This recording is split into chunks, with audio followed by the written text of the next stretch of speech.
Buenas noches tengan todos ustedes. Hoy tendremos la cuarta sesión de nuestro curso de Historia de la Iglesia. Y antes de retomar el curso en donde nos quedamos la semana pasada, dedicaré los primeros minutos a responder algunas preguntas que me han hecho llegar a través del chat de Teams acerca de los temas que conversamos la semana pasada. La primera pregunta es la siguiente.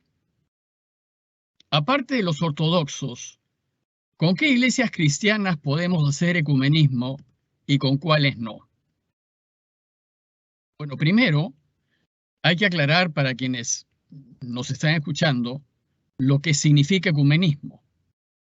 Ecumenismo viene de una palabra griega, oikumene, que significa tierra habitada, tierra civilizada. Y se llama ecumenismo a esas reuniones en realidad mundiales o también al esfuerzo hecho por varios grupos cristianos, católicos, ortodoxos y demás, para trabajar por la unión de la cristiandad. Esto evidentemente supone mucho diálogo, apertura, flexibilidad y deseo de rescatar aquello que nos une y de descartar lo que nos separa. Evidentemente se trata de salvaguardar el credo, que es lo que la Iglesia definió como aquello en lo que cree. Antes de que se produjese la separación de las iglesias, antes del año 1000 en realidad. Todos pues deberíamos coincidir en el credo de los primeros 8 concilios de la Iglesia. Entonces, para responder a la pregunta hecha, con los ortodoxos ciertamente se hace un gran esfuerzo ecuménico, y lo vamos a ver en esta sesión, y vamos a ver nuestra relación que hay entre la Iglesia de Occidente con la Iglesia de Oriente. Pero además de los ortodoxos, también se hace ecumenismo con los grandes grupos cristianos que se separaron de la Iglesia en el siglo XVI. Pues estos grandes grupos, como por ejemplo los luteranos, los anglicanos, son aquellos con quienes, si bien se separaron de la Iglesia, compartimos la fe y compartimos las decisiones de los 8 primeros concilios ecuménicos. Bueno, con estos grupos hacemos investigación bíblicas, hacemos investigaciones teológicas y las hacemos juntos en realidad. Y con ellos tenemos muchas coincidencias. De hecho, hay mucho trabajo entre católicos, luteranos, anglicanos, etc. Pero además de ecumenismo, también se lleva un diálogo interreligioso con aquellas religiones que, si bien no creen en Jesús, sí creen en un Dios bueno que vela por toda su creación. Con esas otras religiones, el judaísmo, el islam, el budismo, no hay propiamente ecumenismo, porque ecumenismo es una palabra que se usa entre cristianos. Con ellos, con las otras religiones, se da el diálogo interreligioso. Y se trata de un diálogo respetuoso, abierto y francamente positivo acerca de Dios y de todo aquello que hace bien a la humanidad. La segunda pregunta que me hacen dice así: me llamó la atención la subdivisión geográfica de Europa y otros continentes en imperios, más o menos igual que el imperio incaico en América. ¿Bajo la dirección de quién? Bueno, pues imperios ha habido muchos, y los ha habido a lo largo de toda la historia de la humanidad, desde Egipto, pasando por los persas, los macedonios, por ejemplo, Alejandro Magno era macedonio griego, y su imperio llegó desde Egipto hasta la India, en el 300 antes de Cristo, ¿no? China, España fue imperio. España, en el imperio español, se decía que nunca se ocultaba el sol, porque Filipinas era también colonia española, y entonces prácticamente en el imperio español nunca se ocultaba el sol. También se habla de imperios como Inglaterra, el imperio francés, Napoleón, por ejemplo, Rusia, Estados Unidos. Y se habla también del imperio azteca, por ejemplo, ¿no? En fin, un imperio es una potencia que surge cuando alguien o un pueblo se hace del poder y empieza a someter a los pueblos vecinos. Un imperio se conquista, ya sea por la fuerza o mediante el control, principalmente económico. En el caso de Occidente, el imperio más fulgurante que ha habido ha sido el Imperio Romano, y existió muchísimos años antes de que existiesen los incas. El Imperio Romano empieza 200 años antes de Cristo y terminará más o menos en el año 500 después de Cristo. Y controló toda la cuenca del Mediterráneo. Bueno, la dirección de un imperio, ¿quién manda en un imperio? Se puede delegar por herencia, pero evidentemente el heredero debe tener la capacidad de controlar su imperio, si no, el imperio se desvanece. La tercera pregunta es la siguiente. Si la Iglesia de Occidente fue la que se quedó en Roma, y con la secuencia de papas desde Pedro, ¿cómo se originó la Iglesia de Oriente y desde cuándo se atribuye superior al Papa de Occidente? Bueno, la Iglesia desde sus orígenes siempre reconoció a Pedro, la Iglesia universal, todas las iglesias, siempre reconocieron a Pedro como la cabeza de la Iglesia. Como saben, Pedro viajó a Roma, en donde murió. Y a causa de la importancia de Roma y debido a que los sucesores de Pedro se quedaron en Roma y fueron cabezas de la Iglesia de Roma, Roma tuvo un papel preponderante en la Iglesia naciente. Pero además de Roma, en la antigüedad surgieron otras 4 iglesias muy importantes. La iglesia de Antioquía, por ejemplo, en Antioquía es donde a los cristianos los llaman cristianos. En Antioquía empiezan a llamar a los discípulos de Jesús, los empiezan a llamar cristianos. En Antioquía va a ser la cabeza de misión de Pablo. Desde Antioquía va a viajar a un montón de sitios. Antioquía fue muy importante. Alejandría en Egipto. Jerusalén, que era la iglesia madre en realidad. Y por último, Constantinopla. En Constantinopla había también comunidades cristianas y esas comunidades formaban la iglesia de Constantinopla. Y Constantinopla fue la última en adquirir importancia porque allí vivía el emperador de Oriente. En todo caso, estas 5 iglesias se convirtieron en patriarcados, que lo mencionamos anteriormente. De hecho, el Papa es patriarca de la Iglesia de Occidente. Bueno, se podría decir que esas 5 iglesias eran las cabezas de la cristiandad. Y todos los patriarcas reconocían al patriarca de Occidente, al Papa, como el sucesor de Pedro. Le tenían especial respeto y escuchaban atentamente sus consejos. Se decía que era el primero entre iguales. Es decir, Pedro tenía el primado de honor. Los patriarcas, las cabezas de cada una de las 5 iglesias, eran iguales. Pero cuando había que sentarse, Pedro ocupaba el asiento preferencial, por ejemplo, porque era el primero entre iguales. Bueno, que yo sepa, el patriarca de Constantinopla y de Oriente en ningún momento se consideró superior al patriarca de Roma. Tal vez eso haya sucedido después de la separación. El problema de la iglesia de Constantinopla, como vamos a ver, es que tenía al emperador de Oriente a su lado. Y el emperador no quería ser menos que Roma. Finalmente, contarles que los últimos papas han impulsado un diálogo muy provechoso con la Iglesia de Oriente para limar asperezas y poder trabajar juntos por el reinado de Dios. Bueno, veremos algo de esto en la sesión de hoy, especialmente por qué se separaron, ¿no? Y la cuarta pregunta es la siguiente. ¿Sabremos más sobre qué pasaba en la Iglesia de Oriente mientras que en Occidente se incrementaba la actividad económica en la Iglesia con Carlomagno y posteriores? En realidad lo de Carlomagno fue solamente un relámpago en medio de la oscuridad de la Alta Edad Media. O sea, toda esa época fue oscura. Solamente fue un chispazo, digamos, de renacimiento, lo de Carlomagno, y después se murió Carlomagno y se apagó. Después de Carlomagno, lo que sucedió en Occidente fue una decadencia. Tienen que tener presente que a Oriente se fueron el emperador y todos los líderes, autoridades y familias poderosas. Cuando Constantino decide irse a Constantinopla y quedarse a vivir en Constantinopla, se va con todas sus cabezas de familia, con las personas importantes, con los líderes en realidad.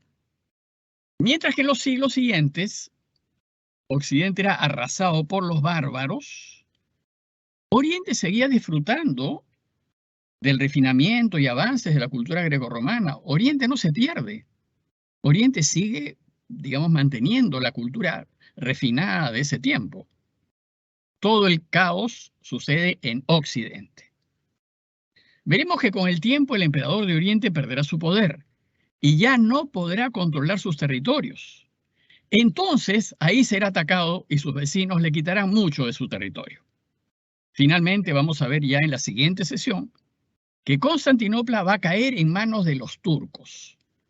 La caída de Constantinopla fue digamos, el dolor más grande que tuvo la cristiandad en el siglo XVI, XV en realidad, porque el cristianismo se perderá en todos los territorios de Oriente. Y Turquía, que fue tan importante para el cristianismo, en donde Pablo comenzó a instalar comunidades y creció rápidamente y salieron santos extraordinarios en los primeros 4 siglos, hoy casi no hay rastros de cristianismo en Turquía, porque hoy está en manos de musulmanes. Se dice que tal vez un 5% de los turcos son cristianos, y cristianos griegos, o sea, orientales. Bueno, finalmente hay un par de preguntas acerca de los religiosos y de los laicos, algo que dije al final de la presentación anterior y que parece que no quedó claro porque son un par de preguntas. Por ejemplo, ¿y los monjes de clausura son religiosos, laicos también? Y la otra es, por favor, explíquenos sobre los laicos religiosos.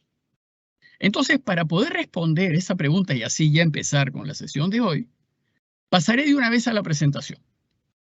Y así les voy a mostrar y les voy a explicar mejor con un cuadro. Déjenme pues unos segundos para ponerles la presentación. Bueno, entonces voy a explicarles ahora este cuadro que lo dejé quizás poco explicado en la última sesión. La iglesia, es decir, todos nosotros somos iglesia, se puede dividir entre clérigos y laicos. Los clérigos son los que son ordenados. Los clérigos son los obispos, los sacerdotes, los diáconos. Esos son los clérigos. Y los demás, los que no son clérigos, son laicos. Los laicos son todos los demás, todos los que no son ordenados. ¿Eso a quién incluye entonces? Ustedes, por ejemplo, son laicos, porque no son ordenados. Pero también incluye a las religiosas, porque las religiosas no son ordenadas.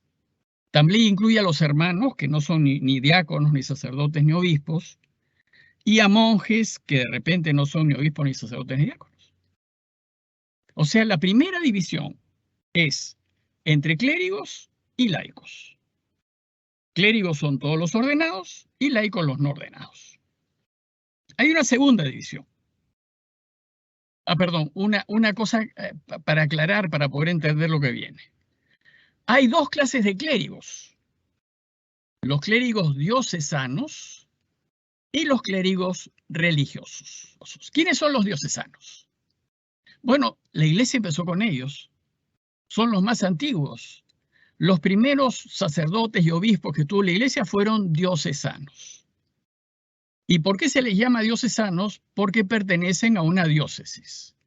Y como la cabeza de una diócesis es el obispo, los diocesanos le deben pues obediencia a su obispo. Entonces, el obispo se hace cargo de su formación. Los diocesanos usualmente viven en seminarios mientras están formándose. Y cuando son una vez formados, su principal trabajo son las parroquias. Lo que hacen los diocesanos es un trabajo parroquial. Ellos no hacen votos de pobreza. Bueno, ciertamente hacen promesas, no guardan ciertamente la cantidad, hacen una promesa de obediencia. Pero, si bien no se casan, pueden tener bienes, pueden tener su cuenta bancaria, pueden tener su departamento, pueden tener su carro, pueden vivir con sus familias, pueden vivir solos con otros diocesanos. Entonces, como pueden tener bienes y propiedades personales, se dice que están en el século. Y século significa en realidad el mundo civil. Literalmente, século significa siglo. Pero en términos religiosos, el que esté en el século es que está en el mundo civil en realidad. Porque los diocesanos pueden tener propiedades. Evidentemente tienen una vida austera, una vida bastante sencilla, pero pueden tener pues sus cosas personales. En cambio, los otros clérigos son los religiosos. Los religiosos aparecen tarde. Van a aparecer cuando aparecen las congregaciones religiosas. Y los religiosos, los clérigos religiosos, pertenecen a las distintas congregaciones religiosas que existen: franciscanos, jesuitas, dominicos, salesianos, etc. ¿Y quién es el superior de estos religiosos? El superior de su orden. Entonces, yo que soy jesuita, yo soy un clérigo religioso. Mi superior es el superior del Perú, y por encima del superior del Perú está el superior a nivel del mundo. Bueno, los clérigos religiosos se forman en sus congregaciones. Por ejemplo, nosotros normalmente vamos a las universidades. Yo personalmente estudié mi teología básica en la Católica de Chile, y después estudié mi posgrado en la Gregoriana de Roma. Y vivimos en comunidades. Digamos, algunas son más grandes, otras más pequeñas, son casas en realidad. Algunos incluso viven en conventos, ¿no? Pero ya, digamos, los religiosos clérigos.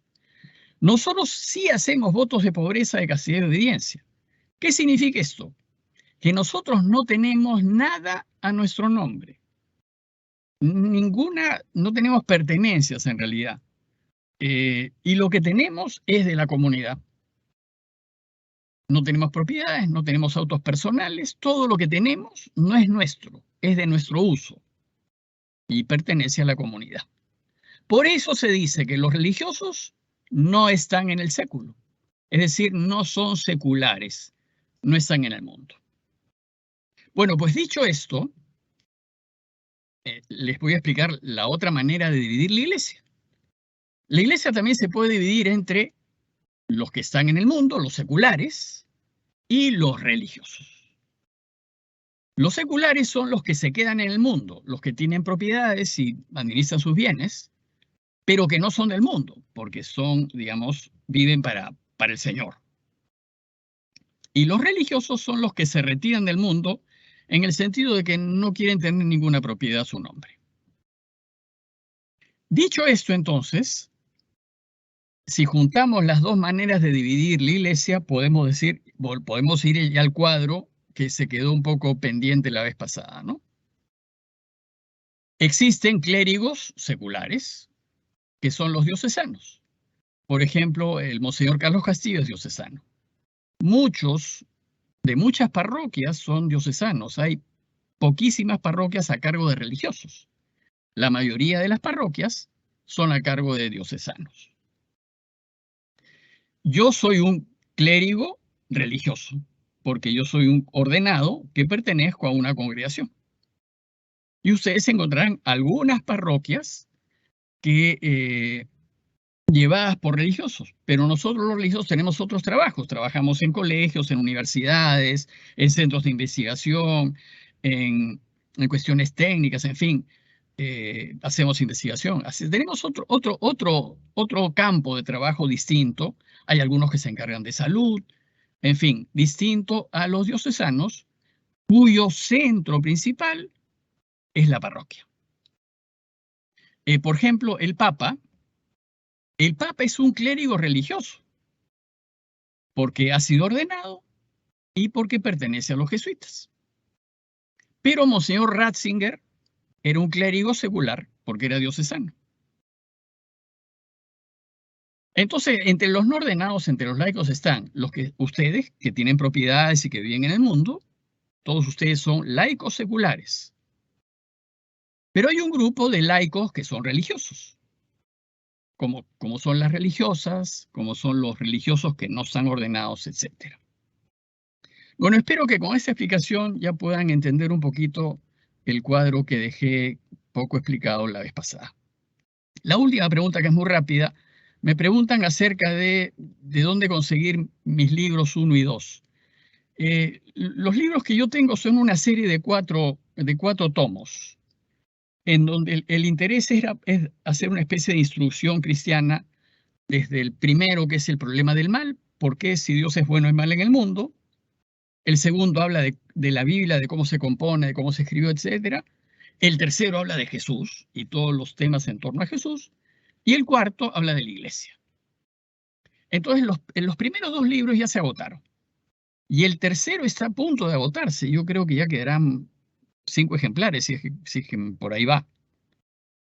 Estos solamente se pueden encontrar en Amazon, están en formato digital.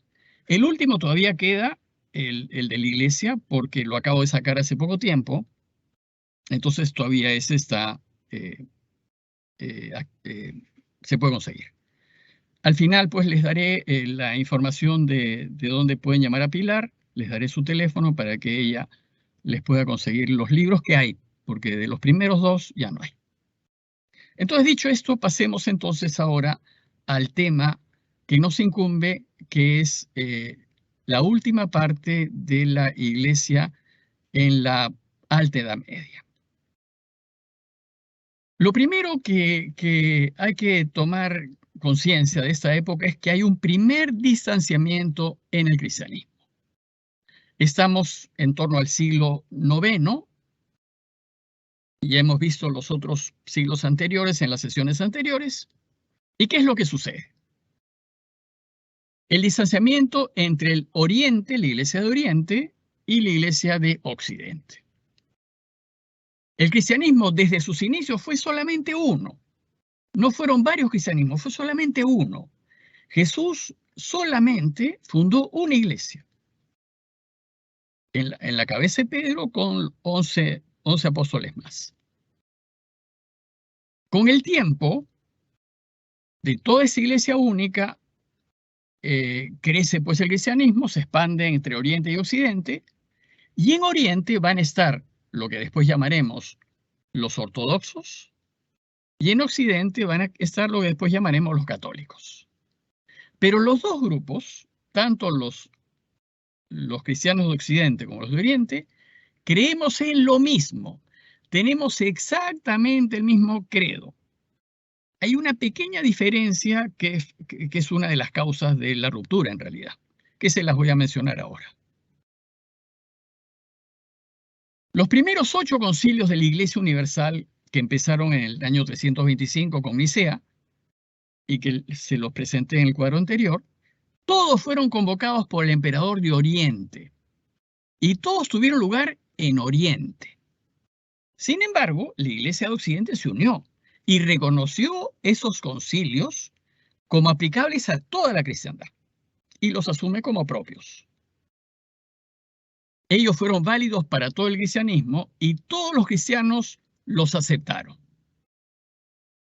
Sin embargo, con el tiempo y con todo lo que hemos visto en las sesiones anteriores de cómo Constantino dejó Roma, se fue a Constantinopla, Occidente fue abandonado prácticamente, empezaron las invasiones bárbaras, simplemente había muy poca comunicación entre Oriente y Occidente. Y entonces cada iglesia va a evolucionar en función a su entorno en realidad. Entonces entre Oriente y Occidente los estilos y las formas comienzan a ser diferentes. Por ejemplo, los occidentales son más breves, sencillos, sobrios. Mientras que los orientales son más largos, fastuosos, adornados. Hay lámparas, velas, inciensos, alfombras. Es un estilo pomposo en realidad. ¿Por qué? Porque los orientales tenían a su lado al emperador y tenían a la corte del emperador y pues sí le dan pues el brillo que digamos satisfacía los gustos de ahí. Como los occidentales fuimos invadidos por bárbaros, fuimos mucho más breves y sencillos. Ahora, por ejemplo, si ustedes van a participar a una misa ortodoxa, van a ver que es muy larga. Los participantes entran, escuchan, salen, se dan una vuelta, vuelven a entrar. Es otro estilo, es otro estilo. Entonces comienza a haber diferencias. Pero la real separación se fue dando más bien por razones históricas, por razones políticas y de poder. En el fondo, eso está detrás. Si no hubiese habido interferencia de los emperadores y de los reyes, no nos hubiésemos separado, yo creo. Pero interfirieron. La iglesia fue una sola que se dividió en 5 patriarcados, 5 grandes iglesias: Roma, Constantinopla, Antioquía, Alejandría y Jerusalén. Esas fueron las iglesias más importantes de la antigüedad. Y las cabezas de esas iglesias, que se llaman los patriarcas, eran considerados iguales. Pero se reconocía que el patriarca de Roma, es decir, el Papa, era el primero entre iguales. Tenía pues la cabecera de la mesa. Es lo único que le distinguía en realidad. Y lo escuchaban y le tenían mucho respeto, digamos, pero no tenía más poder que los demás. Con el tiempo, las 2 iglesias los 2 patriarcas más importantes fueron Roma, conocido como el Patriarcado de Occidente, y Constantinopla, conocido como el Patriarcado de Oriente, o Patriarcado griego, ¿no? Porque Oriente es lo mismo que eran griegos, o sea, digamos, se hablaba el griego, todos los en griego, etc. El patriarca de Constantinopla, mientras que el Papa fue independiente, esa fue una cosa positiva para nuestra iglesia de Occidente, no tenía emperador encima, pero cada problema lo tenía que negociar. Por ejemplo, si venía un bárbaro que quería invadir Roma, como Atila, por ejemplo, el Papa salía en representación de todo, negociaba con Atila, lo convencía y ya el otro se iba. Si iba bien la negociación, no pasaba nada. En cambio, el patriarca de Constantinopla dependía del emperador de Oriente. Y el emperador de Oriente se entrometía en las cosas de la iglesia. Esto es la diferencia básica que va a producir y va a llevar a la separación de la única iglesia en 2. La iglesia de Oriente y la iglesia de Occidente. Quienes detentaban el poder en Occidente recuerden como les dije que el emperador se fue y se fue con todas las cabezas y dejó todo abandonado. Y en ese abandono, al Papa no le quedó otra que la iglesia era la única organización bien establecida con responsables, con parroquias, diócesis, etc. Tuvo que salir adelante al frente para salvar al pueblo que tenía que comer. Entonces el pueblo le da a la iglesia el control de todo para que lo saque. En Occidente, poco a poco se van haciendo reinos, especialmente los francos que vimos la vez pasada. Y en Occidente, los reyes europeos, los francos, privilegiaron al Papa en desmedro del emperador de Oriente, porque ya no le hacían caso al de Oriente, pues estaba muy lejos, no venía. No obstante, el emperador de Oriente tenía territorios todavía que se decían que eran de él, pero que no había nadie que velase por ellos, ¿no? Por ejemplo, Ravenna o Sicilia o la parte de la Bota de Italia, todo eso era teóricamente de Oriente. Pino, por ejemplo, el rey Pipino, recuerdan que les hablé del hijo de Carlos Martel, que el Papa lo hace rey cuando el Papa es atacado por los lombardos, le pide ayuda a Pipino. Y Pipino va a marchar con sus ejércitos para defender al Papa, a las tierras de Ravenna en realidad. Ravenna fue el último enclave a donde huyeron los emperadores de Occidente y se refugiaron en Ravenna, que está un poquito debajo de Venecia. Y cuando Pipino llega, les quita a los longobardos las tierras que intentaban quitarle al imperio en realidad. Y en lugar de devolvérselas al emperador, se las da al Papa. Entonces, como ustedes podrán imaginar, cómo reacciona el emperador de Oriente cuando este reyesuelo, le da las tierras que eran teóricamente de él, se las da al Papa. Bueno, ahí empiezan pues los malestares, ¿no? A su vez, el papado se inclina, ya no va a buscar al imperio, porque el imperio no respondía cuando se le pedía ayuda. ¿A quién va a buscar el Papa cuando tiene algún problema? A los reyes francos, porque los tenía más cerca. Y no va a pedir ayuda al emperador. Entonces, todo esto va, digamos, debilitando la relación entre Occidente y Oriente. Y la Corte de Constantinopla no pudo tolerar que el Papa le dé el título de emperador a otro que no sea, pues, el emperador de Oriente. O sea, esto fue un golpe bajo, digamos, que el Papa le hizo al Imperio de Oriente, cuando lo hace emperador a Carlomagno. O sea, esto ya para el Imperio de Oriente fue, pues, una falta total, pues, de Roma, ¿no? Que reconoce emperador a uno que no tiene nada que ver. Entonces, todos estos elementos van haciendo, pues, que vaya poco a poco minándose la relación entre Oriente y Occidente. Las diferencias entre la Iglesia de Oriente y Occidente se acentuaron por dos motivos principales. Primero, porque ambas iglesias empezaron a competir por la evangelización de los eslavos. Bueno, los eslavos, y el segundo problema es el problema de Focio. En cuanto a los eslavos, los misioneros que fueron de parte de Occidente, aunque ellos eran de Oriente, Cirilo y Metodio eran dos hermanos griegos de la Iglesia de Oriente, pero que fueron a trabajar a Roma y el Papa los envía a evangelizar a los eslavos. Bueno, de Cirilo se dice que después inventa un alfabeto que se parece al cirílico, que es ese alfabeto que usan los rusos y todos esos de allá. Bueno, para que se den una idea, acá está Roma, ¿no?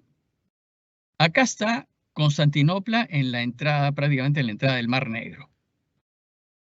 Todo esto que está en verde oscuro son los eslavos meridionales. Bosnia, Herzegovina, Serbia, Macedonia, todos esos son los eslavos, los eslavos del sur. Están los eslavos de Occidente, Letonia, Estonia, Lituania, los eslavos de Oriente, de Occidente. Y todo lo demás, Rusia, básicamente, son los eslavos de Oriente. Entonces, Constantinopla quiere evangelizar lo que está encima de ella, y Roma cruza al frente y quiere evangelizar lo que está al frente. Entonces, por esa dificultad se crean tensiones. Pero el problema que realmente empezó ya a complicar la cosa fue este problema de Focio. ¿Qué pasó con Focio? En el año 858, el emperador de Oriente, que se llamaba Miguel III, depone al patriarca Ignacio de Constantinopla. Simplemente lo remueve y como los emperadores hacían lo que les daba la gana, saca al patriarca Ignacio y pone a Focio, lo hace patriarca de Constantinopla. Bueno, así, este tipo de intromisiones tenía pues la corona, que causaba disturbio en la iglesia. El problema es que el nombramiento de Focio fue irregular. ¿Por qué? Porque Focio no era clérigo, es decir, no había sido ordenado. Entonces, para que no tenga problemas, se hacen todas las ordenaciones desde diaconado, sacerdocio, episcopado, en 6 días. Pero el obispo que lo consagra obispo, que se llamaba Gregorio Asbesta, estaba suspendido y excomulgado, tanto por el patriarca Ignacio de Constantinopla como por el patriarca Benedicto III de Roma, por el Papa. Entonces, claramente, lo que hace el emperador Miguel fue totalmente irregular, impone a su gente a la fuerza. Y entonces se quejan.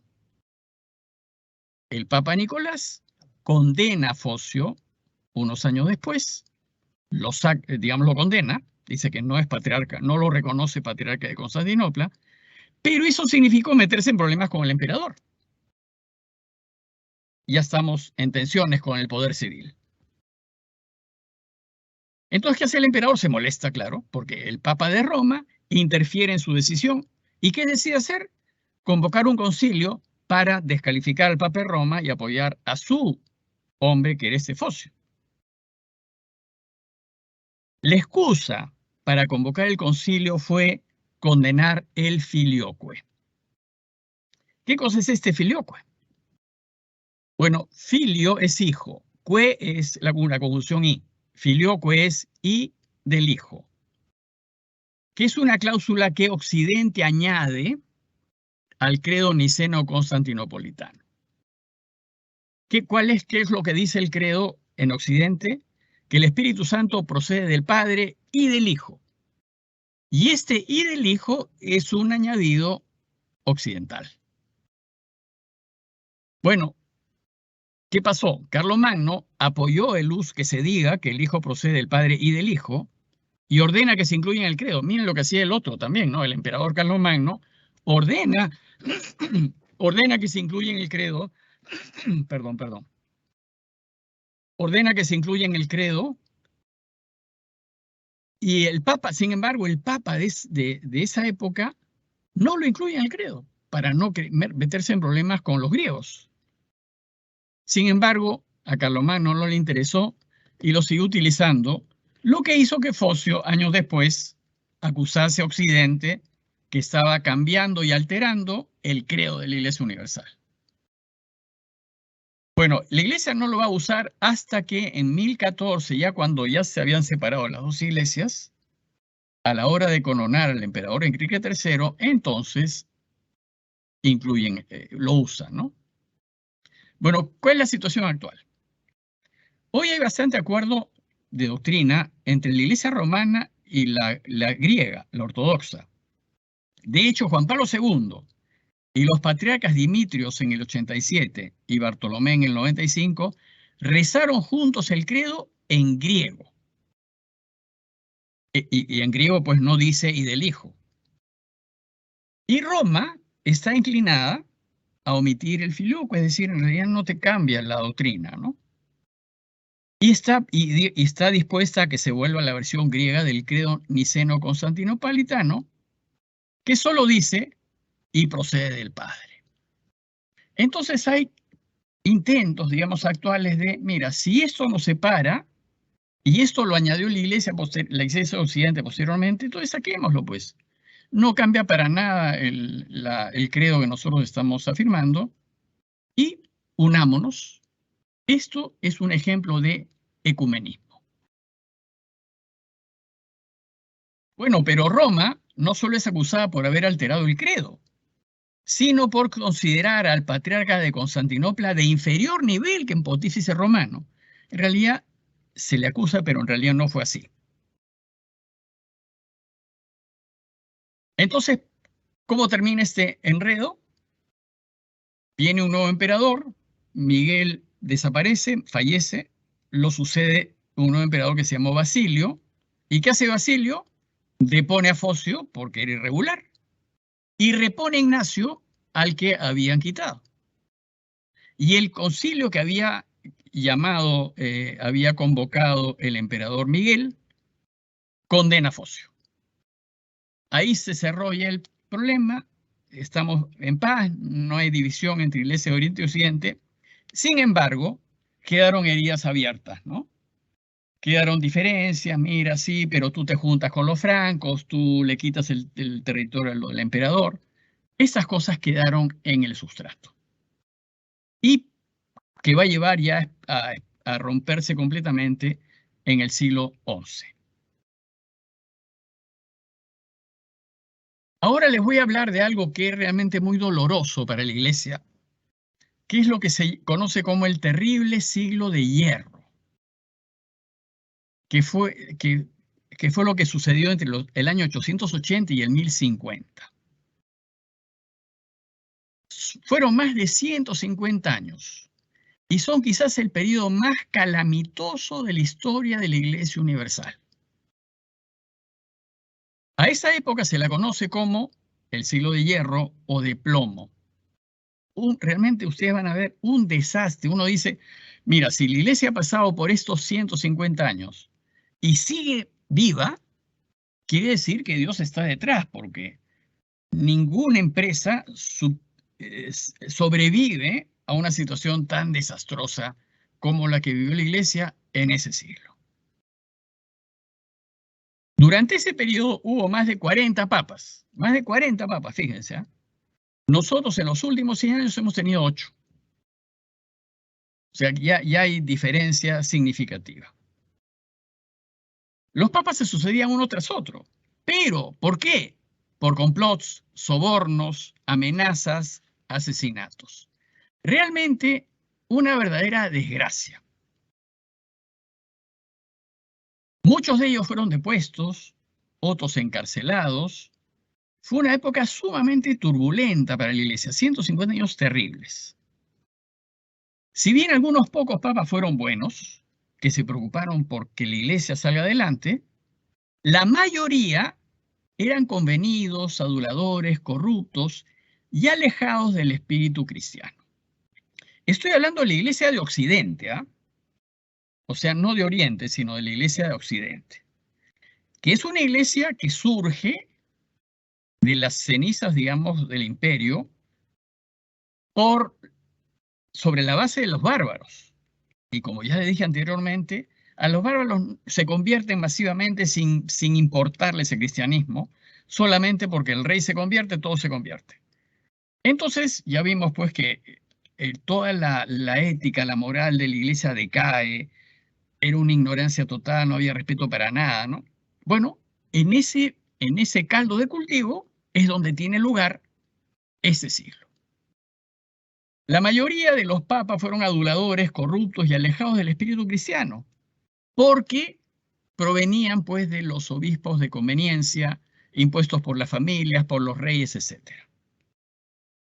Casi todos pertenecientes a influyentes familias romanas, pero con intereses mundanos, o sea, no les interesaba el cristianismo, lo que les interesaba es el poder y el dinero. Su único interés era adueñarse del poder del papado. ¿Por qué? Porque el papa tenía muchas tierras, que se las había dado Pipino y que el papa las había mantenido. Los distintos papas, ¿no? En este periodo reinaron la concupiscencia y la simonía. ¿Qué cosa es esto? Concupiscencia es el deseo de bienes materiales o terrenos, en especial de deseo sexual exacerbado o desordenado. Entonces, todo pecado supone una concupiscencia. O sea, la concupiscencia te lleva a ti a caer en el pecado. ¿Y qué cosa es la simonía?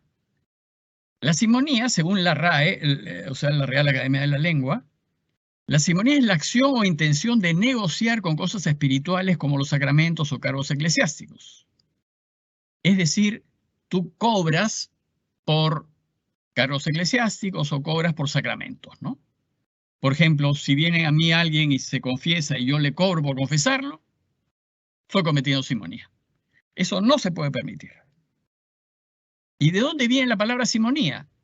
Viene de Simón el Mago, que está en Hechos 8, 18 al 19, que quiso comprarle a Pedro su poder para hacer milagros y conferir el Espíritu Santo. Simón el Mago está extasiado con lo que hacía Pedro. Y entonces va donde Pedro y le dice, mira, enséñame cómo lo haces y yo te pago. Bueno, Pedro evidentemente lo rechaza, pero esta acción de Simón el Mago ha hecho que a todo intento que los clérigos hagan de cobrar por las cosas espirituales, se llame simonía. Otra cosa, evidentemente, es, digamos, cubrir los gastos, ¿no? Por ejemplo, qué sé yo, si un bautismo requiere, pues, de instalaciones, luz, limpieza, guardianía, bueno, hay que pagarlo, o sea, la iglesia no vive del aire, ¿no? Entonces hay una tasa que se cobra para cubrir los gastos. Pero es muy distinta a cobrar por el sacramento. El sacramento en sí, si se pudiese bautizar en una casa X cualquiera, entonces no hay que cobrar nada. Pero en realidad, ¿por qué no se bautiza en una casa cualquiera? Porque el bautismo uno entra en la iglesia, ¿no? Yo personalmente me resisto, o sea, no creo que se deba bautizar en una casa, porque se pierde todo el sentido del bautismo. Bueno, o como por ejemplo cobrar por confesar, ¿no? Si ustedes saben de alguien que lo hace, por favor denúncienlo, porque eso es simonía. Bueno, pues los sacerdotes en esta época participaron del libertinaje de toda la sociedad. Una sociedad que no le interesaba absolutamente nada, que casi no tenía moral. Los del alto clero que eran los poseedores de las grandes propiedades, porque eran de las familias poderosas, vivían como señores, porque eso es lo que querían, no tenían vocación en realidad. Pero lo que más daño hizo a la Iglesia es que el poder civil nombrase a los obispos.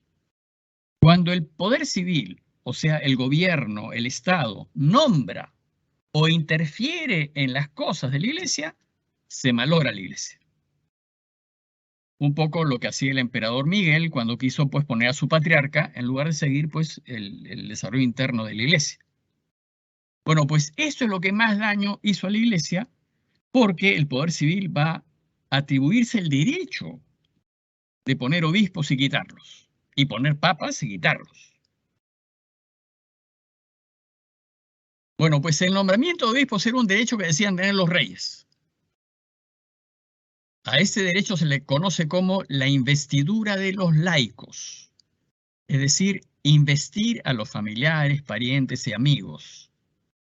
Al investirlos, es decir, a conferirles un cargo o un poder, al hacerlos obispos o sacerdotes o lo que sea, aseguraban su fidelidad y los tenían como aliados porque tenían propiedades y tenían gente a su cargo. Esto es más o menos como sucede en la política cuando se venden los puestos en las listas de políticos, ¿no? O sea, ahí se rompe toda rectitud en la elección. O sea, el elegido no va para hacer un servicio, sino va para ver si se puede sacar algo, ¿no? Bueno, más o menos eso era lo que sucedía cuando los reyes decían que ellos podían investir a los laicos. O sea, podían hacer obispos y papas a los laicos. Además, como el episcopado estaba vinculado a una serie de bienes, claro, digamos, una parroquia tenía una chacra, que es la que le servía para sostenerse. Entonces, si yo quiero ser dueño, digamos, el párroco de esa parroquia, entonces yo iba y sobornaba al obispo para que me asignase a mí esa parroquia y yo entonces ya tenía bienes y tenía gente. Bueno, esas son las cosas que malogran todo. Y eso se da cuando uno se hace clérigo por interés y no por vocación. Por eso hay que seleccionar mucho a la gente. El problema de base es el modo como se elegían los papas. En la antigüedad el papa lo elegía el clero de Roma, muy en la antigüedad. Y cuando Roma crece y tiene obispos auxiliares que ayudan al papa, digamos, eran estos obispos auxiliares y sufragáneos, los que dependían de quienes elegían. Pero cuando el obispo es nombrado o comprado por el poder civil, el sistema de elección se desvirtúa. Porque quienes nombran o compran al obispo tienen control sobre él. Entonces, para que funcione, para que la iglesia funcione, el obispo o el sacerdote debe ser por vocación y no por interés. Cuando no hay vocación, esa iglesia no funciona. En este siglo de hierro que estamos viendo, el control lo tenían las familias romanas. Ellas ponían o quitaban papas según su conveniencia. Y los papas, impuestos por las familias romanas, dejaban mucho que desear. Entonces, ¿qué hizo el primer intento para solucionar esto? Fue que no intervengan las familias, que elijan los cardenales. Entonces, los cardenales van a asumir el deber, la obligación de elegir al papa para evitar que las familias intervengan, para evitar que el poder civil intervenga. Bueno, les voy a describir rápidamente algunos hechos de este siglo de hierro para que ustedes vean lo desastroso que fue. Empezó con la muerte violenta de Juan VIII en el 882. Veamos un breve resumen. Juan VIII fue un buen papa. En realidad trabajó para que la iglesia cumpla su labor de iglesia. Defendió a Metodio en su deseo de usar el eslavo como idioma litúrgico, es decir, cuando Cirilo y Metodio van a los países eslavos para anunciar el cristianismo, el griego no le funcionaba y tampoco el latín le funcionaba, porque eran eslavos todos, solamente entendía eslavo. Entonces, ¿qué hace Metodio y Cirilo? van a adaptar toda la liturgia romana y griega al eslavo. O sea, van a usar el idioma que la gente podía entender. Para muchos fue un escándalo esto, ¿no? Como para nosotros, algunos se escandalizaron en el Vaticano II, cuando la Iglesia empezó a celebrar la misa en castellano, cuando antes siempre se celebró en latín. Cuando el latín recién aparece en la Iglesia en el siglo IV, antes, en el tiempo de la primera Iglesia, era el griego. Entonces, si vamos a regresar, regresemos al griego. Y antes, con Jesús era arameo. Bueno, pues Metodio empezó a usar el eslavo como idioma litúrgico y el Papa lo defendió. Y dijo que eso era bueno, y era bueno que el pueblo entienda lo que está pasando. Pero se encontró Juan VIII en medio de las intrigas de las familias romanas y además del peligro de los sarracenos. Recuerdan, los sarracenos eran estos musulmanes piratas que estaban en el sur y que desde el sur de España atacaban Europa. Bueno, pues atacaron Roma un par de veces y estaban amenazada Roma. Esos ya habían ocupado Sicilia y amenazaban Roma. Ya la habían saqueado en el 846. Entonces, los sarracenos eran un peligro para la ciudad. Entonces, ¿qué van a hacer los papas? Los papas van a defender la ciudad. ¿Y cómo la defienden? Bueno, tienen ejércitos. Van a fortificar sus muros, van a tomar el mando de una flota naval. O sea, van a fortificar la ciudad. Les pongo como ejemplo un monumento actual en Roma. Fíjense, ¿eh? Seguramente muchos habrán visto este monumento que se conoce como el Castel Sant'Angelo, que está muy cerca del Vaticano, cruzando el Tíber. Ese es el puente debajo del cual pasa el Tíber. Pero originalmente, este Castel Sant'Angelo fue la tumba del emperador Adriano. El emperador Adriano había hecho un mausoleo en forma redonda para ser enterrado él y su descendencia, y había ideado una especie de bosque encima de su tumba, fuera de la ciudad, a imitación un poco de la tumba de Augusto, que estaba un poco más al norte de Roma. En todo caso, la idea del Castel Sant'Angelo originalmente fue una tumba. Entonces, ¿qué hacen los papas? Los papas, desde que los bárbaros empiezan a invadir, se les ocurre usar este monumento como fortaleza. Y entonces va a dejar de ser una tumba y lo van a convertir en fortaleza. Actualmente, de esa fortaleza, ¿qué sale? Sale, si ustedes ven acá, un camino. Ese camino que corre por acá va a llegar hasta el Vaticano. El Vaticano, cuando Roma era atacada, el Vaticano, el Papa, tomaba su carreta y sus caballos y venía para ir a la fortaleza y defender Roma. Este es el camino que la gente cree que es un muro, pero no es un muro. Si tú no conoces la historia, vas a darte cuenta que arriba está el camino, pero abajo, que la gente no sabe, parece un muro. Bueno, hoy, ¿cómo es la cosa? Hoy es así. Castel Sant'Angelo, lo que está hecho fortaleza, porque ya están las torres de defensa que le pusieron. Acá está el camino que va hasta el Vaticano. Acá está el Tíber y el puente que los une, ¿no? Realmente es una zona, y después, bueno, ya tiene jardines, pero antes tenía fosas, digamos, para evitar que sea tomado el castillo. ¿A qué viene todo esto? Los papas se van a defender fortificando Roma. Bueno, ese es el trabajo. O sea, el problema, digamos, del cristianismo sufre porque hay que defender que las propiedades de la iglesia y lo que tenía la iglesia no sean arrasadas por los sarracenos y que los romanos no sean arrasados por los sarracenos. En ese tiempo, todo Roma era propiedad del Papa, o sea, no había nada que discutir, todo era propiedad del Papa. Va a ser cuando se unifique Italia, cuando el Papa se va a reducir a lo que hoy es Ciudad del Vaticano. Bueno, pues, ¿qué pasó con Juan VIII? fue asesinado. Y aquí viene una sucesión de hechos desastrosos. Fíjense, ¿eh? Le sucedieron varios papas, pero el más conocido fue el Papa Formoso. Formoso, bueno, la F y la H son intercambiables en castellano antiguo, forno, horno, hermosa, formosa, ¿no? Este es hermoso, ¿no? ¿Qué sucedió?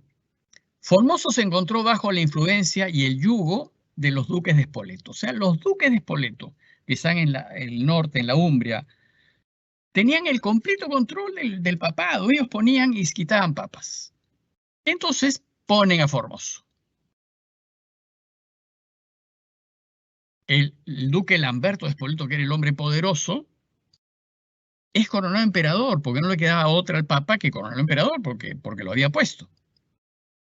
Pero el papa quería liberarse de Lamberto porque no dejaba hacer nada, o sea, lo tenía completamente dominado. Y entonces, para liberarse de Lamberto, pide ayuda a este Arnolfo de Carintia, y no se le ocurre mejor idea que hacerlo rey, y destituyendo a Lamberto, con lo cual se arma un lío ahí de espantoso, ¿no? Entonces, ¿qué hace Lamberto? Se venga matándolo, lo hace envenenar a Formoso. ¿Qué sucede después? A la muerte de Formoso, y por influencia de Lamberto, nombran al Papa Esteban VI. O sea, Lamberto pone a Esteban como Papa. Y Esteban entonces llama a un concilio para juzgar al difunto Formoso. Ya Formoso se había muerto, pero no. Lo que quería Lamberto era realmente aplastar su fama, destruirlo completamente este Formoso porque lo había destronado. ¿Qué hacen? Lo desentierran, exponen su cadáver, lo procesan, lo condenan, le quitan sus ropas y lo tiran al Tíber. Fíjense a dónde llegaba la locura de este Lamberto, secundado evidentemente por el Papa. El pueblo romano ya esto les pareció ya demasiado, o sea, el pueblo que tenía una bajísima moral les pareció ya demasiado lo que pasó. Y entonces, ¿qué hace? Se levanta contra el Papa, depone al Papa, lo encarcela y lo estrangula. Así termina la historia de Esteban, el Papa Esteban. En el 897 hay un intento de rehabilitar a Formoso, porque muere Lamberto. Entonces muere Lamberto y Roma se divide entre dos partidos, los que estaban a favor de Formoso y los que estaban en contra de Formoso. Y estalló un cisma. Dos papas se pelearon el papado. Un papa que estaba a favor de Formoso y el otro que estaba en contra de Formoso. Sergio III y Juan IX. Prevaleció Juan y el otro fue exiliado. O sea, habían estas guerras intestinas, ¿no? A Juan lo sucede León.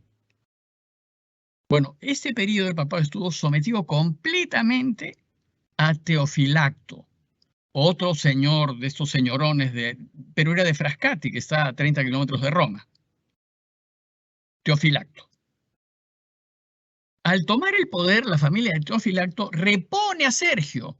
Este Sergio que había sido exiliado, lo repone, retira a León, que fue el que sucedió a Juan, y se dice que Sergio, que era amigo de Teofilacto y su mujer Teodora, fue amante de Marozia, la hija de estos. Vaya uno a saber cómo habrá sido la cosa. Y se dice que el hijo que tuvieron llegará a ser Juan XI. Con el apoyo de los Teofilactos, subió al papado Juan X. Y su preocupación, la de Juan, fue el ataque de los sarracenos que los tenía ahí en la frontera. Y se puso al frente de un ejército. Pero en el tumulto, o sea, a Marozia, Marozia fue realmente temible, fue una mujer realmente que le hizo mucho daño, añadió más leña al fuego, ¿no? Lo que Marozia quería era el trono vacante de Italia. Entonces provoca un tumulto, y como Juan, el Papa, se opone a los intereses de Marozia, es invadido, apresado, encarcelado y asesinado. Así terminaban los líos en ese tiempo. Desde ese momento y por breve tiempo, Marozia dominará Roma A este periodo en donde Marozia hará y deshará como sea en Roma, se le llama la pornocracia, o sea, el poder del porno en realidad. O sea, porque la mujer, esta Marozia, así y deshacía con favores sexuales. De esta época surge la leyenda de la papisa Juana. La papisa es una leyenda en realidad porque no hay rastros históricos de ello, en donde se dice que una mujer llega a ser papa y, y se atribuye a las acciones de Marozia porque controlaba Roma. Entonces, ¿qué hace Marozia? Hizo elegir a su hijo, Juan XI, un décimo, pero otro hijo suyo, llamado Alberico, se subleva y encarcela a su propia madre. O sea, la misma Marozia se encarcelaba por su hijo. Alberico, que era nieto de Teofilacto, controla Roma y controla el papado hasta que muere. Afortunadamente, los papas designados por Alberico se dedicarán a temas de la iglesia. Afortunadamente tuvo buen ojo en realidad. Y ya se empieza a gestar una época de reforma. Ya empieza a ver que la iglesia ya no pudo soportar más y empieza todo un movimiento de renovación, de cambio. Esta cosa no puede soportarse más. Que empezará con la renovación de Cluny. A la muerte de Alberico llega al poder su hijo Octaviano. Bueno, este fue el peor de todos, Octaviano, que era nieto de Marozia. Octaviano fue papa a los 18 años. Se hizo elegir papa con el nombre de Juan II. Juan XII. Es la segunda vez en la historia que un papa electo cambia de nombre. O sea, hasta este momento nadie había cambiado de nombre excepto uno. El único que cambió de nombre antes fue el Mercurio. Mercurio es un dios romano. Entonces, cuando lo hacen Papa Mercurio, ve pues que hay un problema con su nombre. Entonces se lo cambia a Juan II. Después nadie más se cambiaba de nombre. Todos entraban elegidos con sus propios nombres. Bueno, pues este Octaviano es la segunda vez en la historia que cambia de nombre. O sea, eso fue en el año 955, o sea, 1000 años después. Esas son las cosas que no podemos absolutizar, ¿no? Si ahora un nuevo papa es elegido y no quiere cambiar de nombre, pues no nos hagamos problemas, porque hacia el año 1000 cada uno entraba al papado con su propio nombre.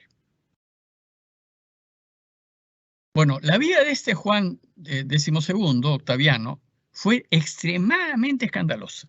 Bueno, digamos, se cuenta de este Juan XII que en una celebración de Semana Santa no fue, bueno, tenía 18 años, no fue a la celebración de Semana Santa, que es lo más importante, las celebraciones más importantes del cristianismo. ¿Y por qué no fue? Porque su yegua iba a dar a luz, entonces no fue. Bueno, este era el tipo de cabezas que teníamos. No le interesó el cuidado de las almas, lo único que le interesó es llevar una vida disoluta y de placeres. En el 960 acá hace algo que es que Dios tiene sus caminos, ¿no? Se le ocurre pedir ayuda al alemán Otón I para que lo defienda Berengario, quien quería los territorios de la iglesia. Pero esto ya pone las bases de un cambio. Mientras tanto, entonces, Otón se hizo coronar rey de Alemania en Aquisgrán, en Agen, de donde era Carlomagno. Fue conquistando territorios de nobles y entregándolos a familiares y se hizo poderoso. En el 955 se enfrenta a los húngaros, los derrota, lo que le vale el título de grande, ¿no? Otón el Grande. En el 962 es coronado emperador del Sacro Imperio Romano Germánico por Juan XII, por ese mismo escandaloso que lo único que quería es que Otón lo venga a ayudar para salvarlo de Berengario. Lo hace emperador. Entonces, ¿qué hace Otón? Confirma la donación de Pipino. O sea, le dice, estos terrenos que Pipino te regaló en el siglo VIII, los confirmo, son de la iglesia, no son de nadie más y hay que defenderlos en favor de la iglesia. Pero, dice, a cambio de tener el derecho de aprobar a los papas.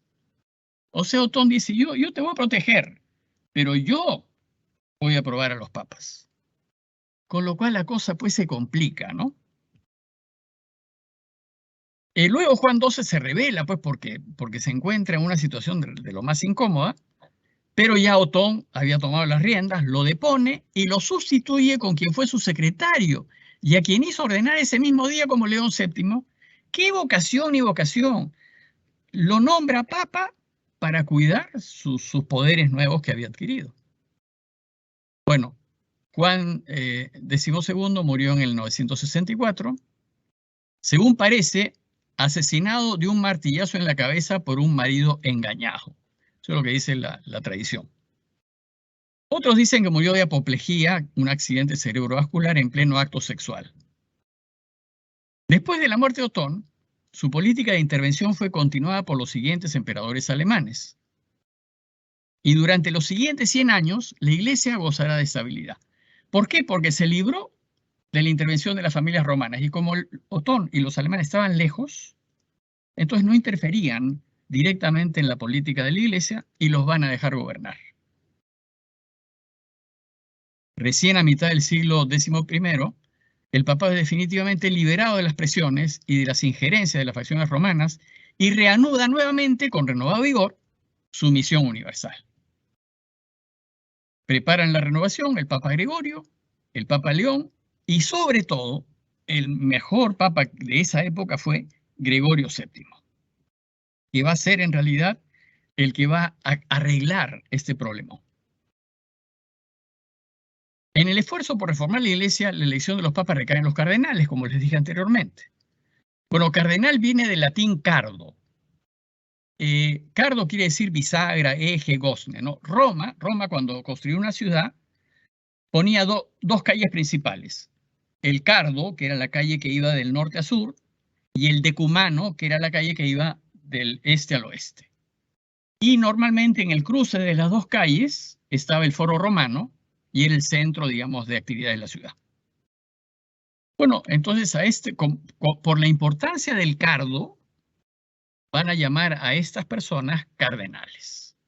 El cardenalato es un título honorífico, no le da más poder, no le da ningún poder de gobierno, no tiene gente que gobernar. Es simplemente un honor. Y son creados en un consistorio, dentro de poco el Papa va a llamar a un consistorio para crear, porque así se dice, ¿no? Se va a crear nuevos cardenales y uno pasa a ser miembro del Colegio de Cardenales. En el siglo VI se llaman cardenales a los obispos, sacerdotes y diáconos de Roma, a cargo de alguna sede. Por eso todo cardenal tiene una capilla, una parroquia, un título que se llama un título de la Iglesia, o sea, una propiedad en Roma, digamos honorífica, ¿no? Que él debería cuidar. En el siglo VIII se llaman cardenales solo los que forman parte del clero de la Iglesia Catedral de Roma y que actúan como consejeros. Bueno, pues originalmente al Papa lo elegían los miembros de la Iglesia romana. En el año 1059 se limita esto solo a los cardenales de Roma y ya después se amplía a todos los cardenales. ¿Cuál es la misión de los cardenales? Elegir al Papa, primera misión, y después aconsejarlo y ayudarlo en el gobierno de la Iglesia, encargándose de algún organismo de la Santa Sede. Eso es todo. El problema del cardenalato es que es un honor, ¿no? Y nosotros no deberíamos estar buscando honores. Nosotros no deberíamos, más bien debería hacer exactamente todo lo demás. Una nota simple, una nota explicativa, ¿no? Todo lo que les he compartido es historia universal. Es de conocimiento público. No hay nada oculto ni secreto. Cualquiera que se meta a estudiar esta época del siglo IX y X, esto es lo que va a encontrar, lo que les acabo de compartir. Es absolutamente abierto porque eso es lo que sucedió. Se puede encontrar en los libros de historia de la época, está disponible a todo. Cualquiera puede leer de esto. Lo que busca este breve curso es que miremos hacia atrás y recordemos nuestra historia. Porque somos el resultado de la historia. La historia nos explica. Son nuestras raíces. Nosotros vamos a entender lo que está pasando gracias a la historia. Y la historia nos enseña los ciclos, digamos, lo que lleva a que algo suceda o a que algo no suceda.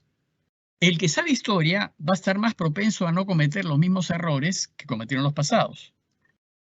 El que no sabe historia va a repetir los errores de los pasados. Del pasado, perdón. Entonces es muy importante, ayuda muchísimo en realidad conocer la historia, porque te da una visión mucho más universal, ¿no? De lo que está pasando y lo que puede pasar. Y no te asustas tanto de los hechos actuales, porque hemos estado muchísimo peor, muchísimo peor. No tienen la idea de lo peor que estábamos. También en la historia de nuestra iglesia, de nosotros, de lo que está en nuestras raíces. Y como en toda familia, en la iglesia hay luces y sombras, hay ovejas blancas y ovejas negras. Hay cosas que nos orgullecen y otras que nos avergüenzan, pero es nuestra familia. Esta historia explica lo que somos, costumbres, modos de proceder, por qué hacemos esto así y no lo hacemos de otra manera. Bueno, porque así ha sido a lo largo de la historia, hemos ido llegando a hacerlo de esta manera. La historia nos configura y da cuenta de por qué hacemos lo que hacemos. Además, nos hace entender un dogma de la iglesia. ¿Qué afirma la iglesia? Nosotros afirmamos que la iglesia es a la vez santa y pecadora. San Ambrosio la llamaba la casta meretriz, ¿no? Para hablar de la iglesia, la casta meretriz, porque es santa y a la vez pecadora. Santa porque ha sido fundada por Dios y pecadora porque nosotros, pecadores, la conformamos. Pero detrás de ella está Dios. Y a pesar de nosotros, la iglesia es un instrumento de salvación querido por Él. Y estamos invitados a quererla, con sus luces y sus sombras, y a defenderla porque es de Dios. Y a cooperar con ella y ayudarla para que le sirva a Dios. Él se encargará de cuidarla. A sus tiempos pasaremos por noches oscuras, pero saldremos adelante. Y si la iglesia sobrevive, es porque Dios está detrás. No hay otra explicación. Porque con lo que ustedes han visto de lo que pasó en el siglo de hierro, uno dice, pero ¿cómo es posible que todavía sigamos? Ahora la iglesia está muchísimo mejor de lo que estuvo en ese tiempo, pero sigue siendo pecadora y eso tenemos que corregirlo. Y no podemos permitir los escándalos y las malas prácticas en la iglesia. Pero sucede pues entonces las reformas. Viene la reforma del siglo X y XI. En medio de la catástrofe del siglo de hierro surge la luz de la reforma de la iglesia, porque Dios no la descuida. Y esta reforma se va preparando desde antes de Otón, antes del rey alemán. Ya en el 910, cuando la cosa era caótica, surge por ahí un duque, Guillermo el Piadoso, que dona a la iglesia, al papado, la villa de Cluny, para que funden en ella un monasterio con 12 monjes, para reformar las órdenes monásticas. Fíjense, en medio del caos en el que vivían, uno sale por ahí y dona una villa. Bueno, Cluny, como ustedes ven, queda al norte de Lyon, muy cerca en realidad, será pues, qué sé yo, 1 hora de Lyon. Este monasterio toma como base la regla de San Benito, que es de austeridad de costumbres, ascetismo, mortificación, obediencia, fidelidad a la vocación. Es decir, hay toda una reacción de la iglesia a decir, mira, no podemos más, así no podemos vivir, hay que reformar la iglesia. Se vuelve a la piedad y a la liturgia, se renueva la espiritualidad de la iglesia, pero de manera especial se establece, y acá está el primer signo de reforma, la libre elección del abad por parte de los monjes. En Cluny, los reyes no se meten. Los monjes son los que deciden quién es su abad. El abad es la autoridad máxima en un monasterio, ¿no? El abad es elegido por los mismos monjes, con lo cual sacan de lado a la sociedad civil. El monasterio se pone a órdenes directas del Papa, aunque el Papa del momento era una catástrofe. Pero esto es lo que va a pasar. Los grandes santos, en las épocas de reforma, van a ofrecerse a una obediencia total al Papa que estaba a cargo, y el argumento es, mira, la iglesia es de Dios y si este papa está ahí, por algo será. Yo lo voy a obedecer. Esa fue la actitud de Cluny. Y bueno, a mí me resuena mucho más lo que hizo San Ignacio de Loyola, que fue exactamente igual en el siglo XVI, con la reforma protestante, digamos, también fue otro desastre, menor que el de ahora, pero también eso fue lo que hizo Ignacio. Fue donde el Papa y se puso a su total obediencia, a lo que él quiera, sabiendo que los papas eran pues de temer, ¿no? Y surge entonces a partir de Cluny una red confederada de conventos que unifica una gran parte del mundo cristiano. Y se forma una red de 2000 monasterios aproximadamente por Europa en el siglo XII. Ese es el ejemplo de España. Fíjense los monasterios que había de Cluny en el norte de España. ¿Y por qué en el norte? Porque en el sur estaban los musulmanes, o sea que no había posibilidad de cristianismo. Pero en el norte, que no había musulmanes, se forma una red de monasterios por todas partes. Eso es lo que hizo Cluny. Y esos monasterios no eran intervenidos por los reyes. Llenos pues de un espíritu de renovación, aceptan la disciplina común y la autoridad del abad de Cluny. Y la abadía de Cluny los visitaba e inspeccionaba con frecuencia. Y se convierten así en la orden más importante de la Alta Edad Media. Cluny entonces colabora en la reforma de Gregorio VII, el papa de la gran reforma del siglo X, ¿no? De hecho, el papa Gregorio surge de Cluny, era uno de los monjes de Cluny. Se forma en Cluny, se forma con ese espíritu de reforma, y cuando lo eligen papa, eso es lo que va a llevar. Durante el siglo de hierro en la iglesia surgieron santos también que lucharon por su reforma. Hay santos de Cluny de esa época y también hubo papas santos, pero contados con los dedos de la mano. Con el correr de los años, desgraciadamente, la fuerza de Cluny declina, porque fue teniendo cada vez más poder y el poder siempre corrompe, ¿no? A fines del siglo XI y principios del siglo XII, toda la orden de Cluny fue acusada de enriquecimiento y de un poder temporal excesivo, y entonces eso hace ya que deje de tener influencia espiritual, y hoy, si uno va a Cluny, lo único que va a encontrar son ruinas. Eso es lo que sucedió. Ahora no hay nada. Solo quedan algunas columnas de lo que fue el templo principal de Cluny. Sin embargo, van a aparecer nuevas órdenes inspiradas en un idealismo de pobreza y austeridad. Por ejemplo, aparecen los camaldulenses, ¿no? Una rama de benedictinos de corte eremítico, de austeridad extrema, ¿no? Aparece la Cartuja, una orden sumamente estricta, realmente tiene una vida durísima de soledad, de penitencia, de oración, de silencio, ¿no? Que todavía, todas estas exigen todavía. Aparecen los trapenses, los cistercienses, también en la línea del ascetismo, da importancia al trabajo manual, y también aparecen los premostratenses, que se basan en la regla de San Agustín. Acá hay en el Perú una iglesia de los norbertinos. En fin, esas cuatro órdenes que aparecen en ese siglo de reforma, todas existen. Y unas más, otras menos, son más estrictas o un poco menos estrictas, pero su deseo es la reforma de la iglesia.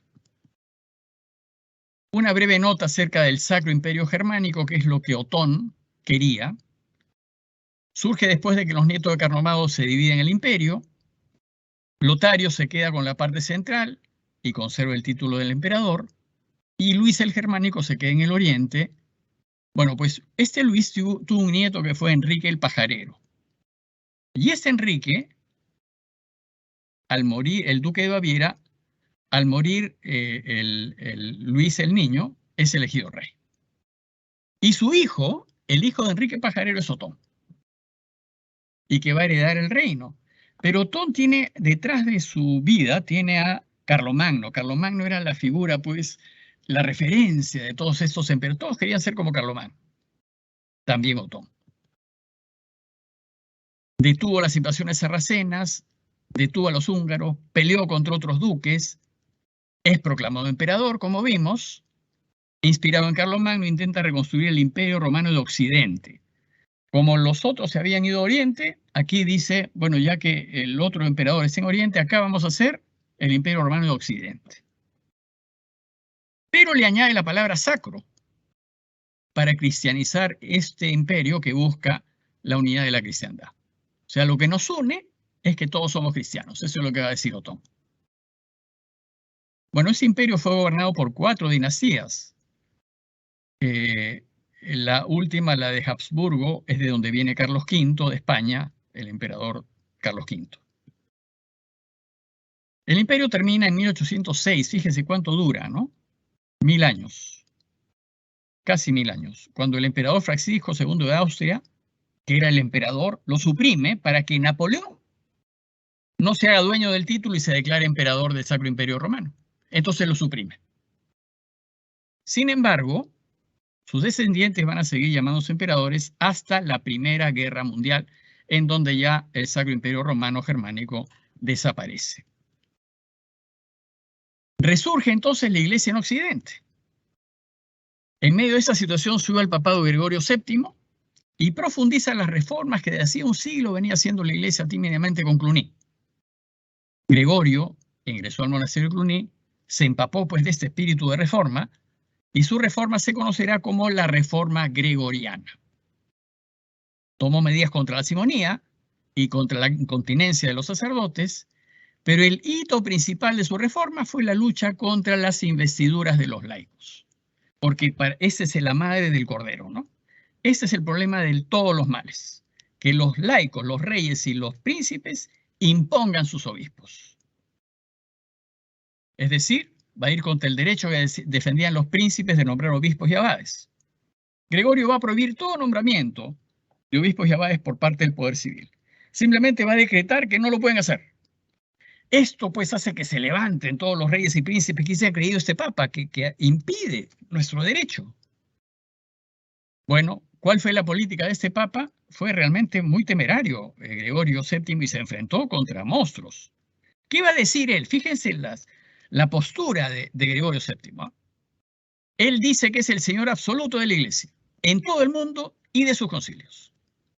Es el único que lleva el nombre de obispo universal y su obligación es preocuparse de toda la Iglesia. Es señor del mundo y todos, reyes y emperadores, le deben obediencia.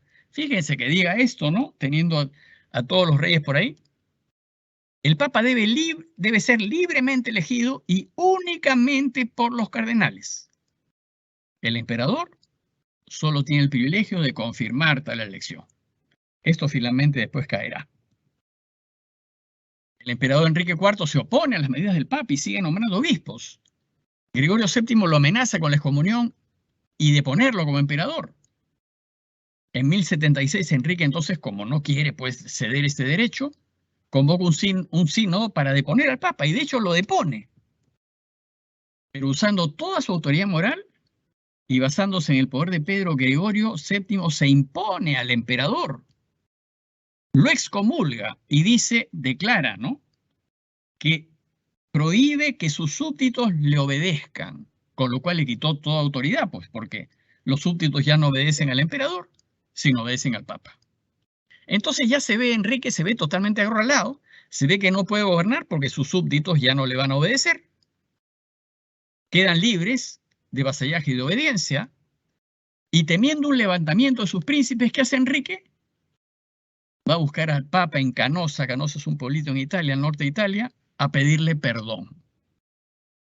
Esta es una escena, digamos,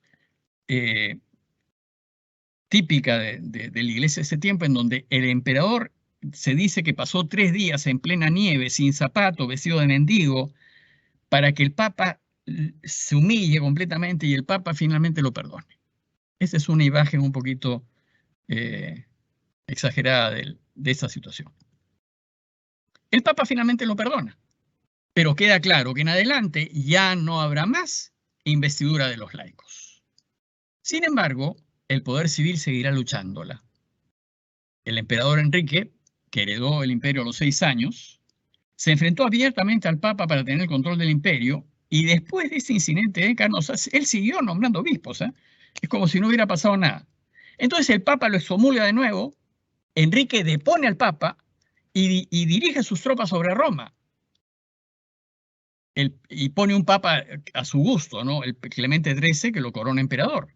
Pero el papado busca la ayuda de Roberto Guiscardo, que fue un bandolero normando del sur de Italia, que simplemente se hace de poder y ayuda al Papa contra el emperador y lo derrota.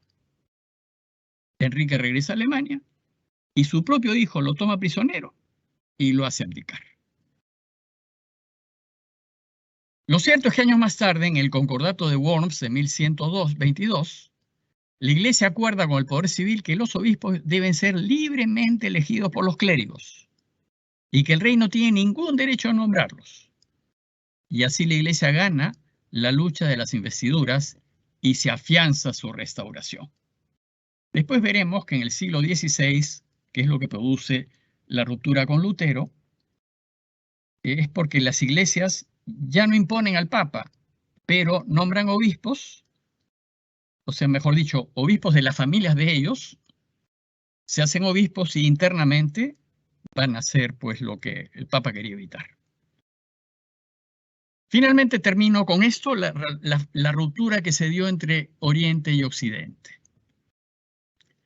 El hecho triste de toda esta época fue el rompimiento formal entre la Iglesia de Oriente y la de Occidente. Desde hacía varios siglos las iglesias se habían ido separando con esporádicas tensiones por diferencias culturales, lingüísticas, litúrgicas, territoriales y de poder.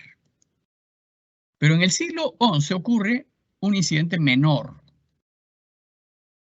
El patriarca de Constantinopla, Miguel Cerulario, acusa a Occidente de judaizarse, acusa a Roma y le dice, ustedes están haciendo judíos. ¿Por qué?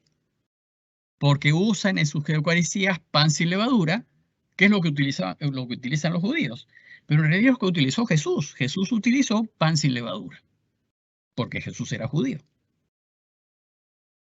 Atizado por motivos puramente políticos y de luchas de poder, la embajada que envió el Papa excomulga a Cerulario. Y entonces se pelean. La embajada que manda a Roma para arreglar las cosas, en lugar de arreglarlas, se pelea con Cerulario, lo excomulga, y Cerulario excomulga a la embajada y al Papa.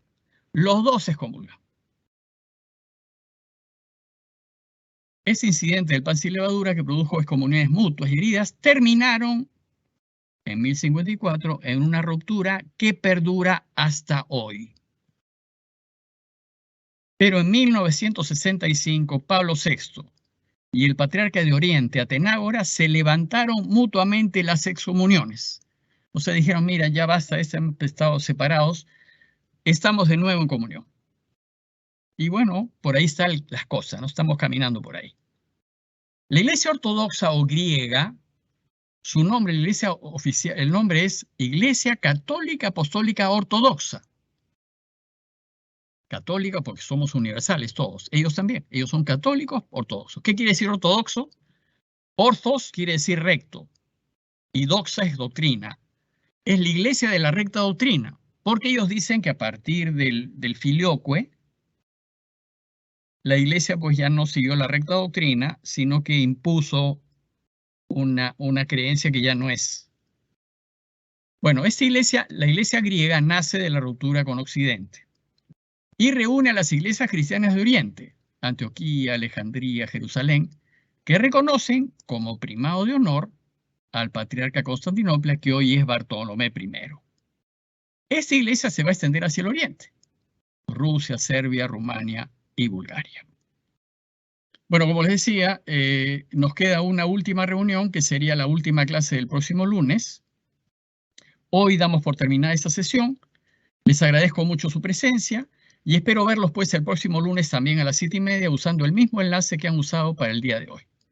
Y voy a dejarles en pantalla la información que les ofrecí al inicio y me despido de todos deseándoles pues muy buenas noches y una muy buena semana.